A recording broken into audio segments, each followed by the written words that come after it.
berasan. 112 mingdan go'shtga yo'g'in chiroyli pul qilib rozimisiz? Bo'ladi berasan. Abdulaziz aka. Buqamga choy boqdingiz aka, biz podpischiklarga qiziqdi aka.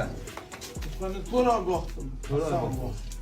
Gap yo'q. Aka go'sht markaziga suvaramiz aka, biringizni shukr. Bo'ldi. Oyog'icha berasizmi yo suv berasizmi? Uka asam sizlar halol bo'lasizlar, sizlarga suv beraman. Aka qo'lingiz bilan nechdan berasiz aka? Buni 112 ming so'mdan beraman.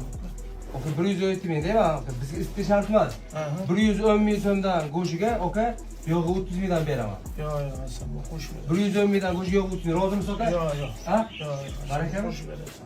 Chiroyli qilib ayting mana. Allohdan so'rang. Maqsadim chiroyli, chidan chiroyli. Sen 115 dan berasan.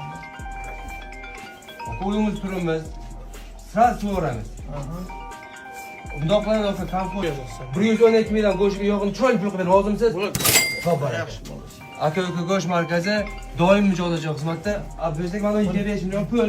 Aha. Aka xola to'lib berasiz xola. Bo'ldi. Baraka tegsin. Barakasini bilsin. Xo'p, baraka.